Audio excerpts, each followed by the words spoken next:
아마존이 독립 작가들을 위해 정말 엄청난 AI 번역 툴을 공개했습니다. 이게 과연 전 세계 시장으로 가는 문을 열어주는 선물이 될까요? 아니면 작가 자신의 작품에 대한 통제권을 잃게 만드는 위험한 도박이 될까요? 오늘 한번 제대로 파헤쳐 보겠습니다. 자, 화면에 보이는 이 숫자, 95%. 이게 대체 뭘 의미할까요? 이게 바로 아마존에서 팔리는 책 중에 무려 95%가 단 하나의 언어로만 출판된다는 정말 놀라운 비율입니다. 다시 말해서 아직 아무도 손대지 않은 어마어마한 글로벌 시장이 잠자고 있다는 뜻이죠. 바로 이 거대한 언어의 벽을 허물기 위해 아마존이 아주 야심찬 해결책을 내놨습니다. 이름하여 킨들 번역. 전 세계 독자들을 당신의 펜으로 만들어주겠다는 약속처럼 들리죠. 그러니까 이게 뭐냐면요. 작가들이 책을 올리는 KDP라는 플랫폼에 아예 기능이 탑재된 거예요. AI를 이용해서 클릭 몇 번만으로 내 전자책을 다른 언어로 싹 번역하고 출판까지 바로 해주는 서비스라는 거죠. 정말 솔깃하지 않나요? 자, 그럼 먼저 이 기술이 이게 독립 작가들한테는 얼마나 엄청난 기회인지 그 얘기부터 한번 시작해 볼게요. 실제로 한 KDP 작가분은 이런 말을 했습니다. 수십 년 동안 비용 문제 때문에 엄두도 못 냈던 외국어 번역의 꿈이 이루어졌다는 거죠. 작가도 좋고 새로운 책을 만나게 될 독자도 좋고 모두에게 이득이라는 겁니다. 정말 구세주처럼 보였겠죠? 아니, 과정은 더 기가 막혀요. 진짜 믿을 수 없을 만큼 간단하거든요. 딱 3단계입니다. 내 책 목록에서 번역할 책 고르고 번역본 가격 정하고 출판 버튼 클릭. 끝이에요. 며칠이면 전 세계 서점에 내 책이 깔리는 거죠. 아마존이 작정하고 이거 정말 쉬워요 라고 보여주는 것 같죠? 자, 그런데 말이죠. 이렇게 좋아 보이기만 하는 이야기에는 늘 그렇듯 반전이 숨어 있었습니다. 모든 걸 뒤집어 버릴 수 있는 아주 결정적인 함정이 있었던 거죠. 여기서 한번 상상해 보세요. 여러분이 쓴 소설, 그 미묘한 감정선이나 특유의 문체가 만약 AI 번역기가 이걸 제대로 살리지 못하고 엉뚱하게 번역해버린다면 어떻게 될까요? 이건 그냥 오타 수준의 문제가 아닙니다. 바로 작가로서 자기 작품에 대한 통제권을 잃는다는 얘기거든요. 그리고 문제의 핵심은 바로 이 한마디에 담겨 있습니다. 번역본을 수정할 수가 없어요. 네, 바로 이겁니다. 이 한 문장이 모든 상황을 바꿔버리는 거죠.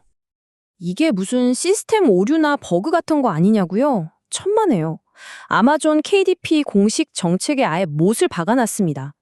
작가는 번역된 걸 그냥 미리 보기만 할 수 있을 뿐 단어 하나, 쉼표 하나도 건드릴 수가 없다는 거예요.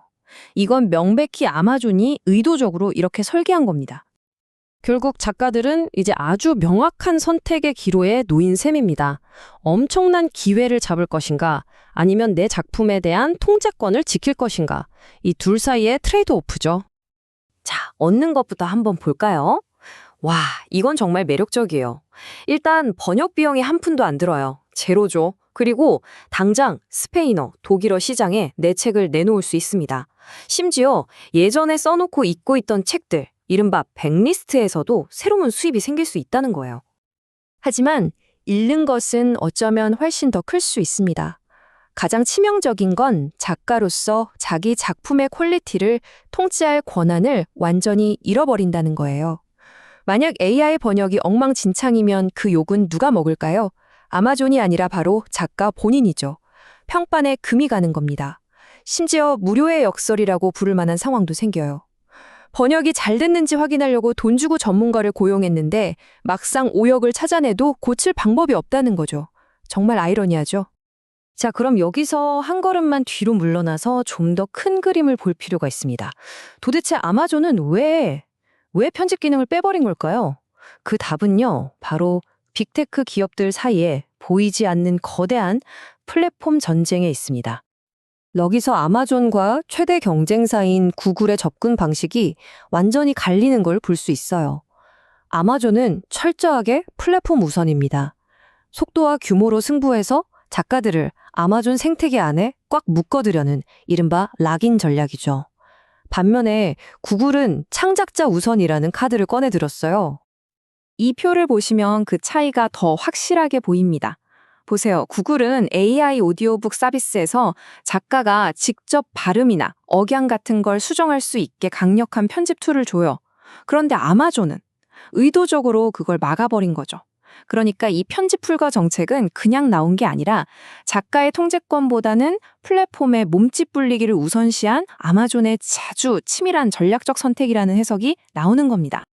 그리고 또 하나 재밌는 게 이 킨들 번역 라벨이에요. AI로 번역된 책에는 이걸 꼭 붙여야 하거든요. 겉으로 보기엔 이건 AI 번역본입니다 라고 알려주는 투명한 정책 같죠? 하지만 속을 들여다보면 좀 다른 의미가 있습니다. 만약 번역 퀄리티가 엉망일 경우 그 책임과 비난을 아마존이 아니라 작가에게 고스란히 떠넘기는 일종의 경고 신호이자 방패막이가 될 수도 있다는 거죠. 자, 그럼 이제 마지막으로 아직 쓰이지 않은 다음 챕터죠. 이 AI 번역 기술의 미래는 어떻게 될지 아직 해결되지 않은 중요한 질문들을 짚어보면서 마무리하겠습니다. 먼저 지금은 공짜지만 베타 테스트가 끝나면요. 과연 어떤 식으로 돈을 받을까요? 수수료를 뗄지 인세를 낮출지 아니면 KDP 독점 계약을 요구할지 아무도 모르죠. 그리고 더 근본적인 문제가 있어요. 인간의 창의적인 개입 없이 AI가 만들어낸 이 번역물, 저작권은 대체 누구한테 있는 걸까요? 이건 지금 법적으로도 딱 정해진 게 없는 회색지대거든요. 마지막으로 과연 전 세계 작가들의 불만과 경쟁사들의 압박이 아마존을 움직여서 편집 기능을 추가하게 만들 수 있을지 이것도 정말 중요한 관전 포인트입니다. 결국 이 모든 이야기는 하나의 질문으로 돌아옵니다. 바로 창작자 여러분께 묻는 질문이죠. 무료라는 이 엄청난 혜택이 내 작품에 대한 소중한 통제권을 포기할 만큼의 가치가 정말 있을까요? 어쩌면 이 새로운 기술의 진짜 비용은 돈이 아니라 바로 그 통제권일지도 모릅니다. 한번 깊이 생각해 볼 문제죠.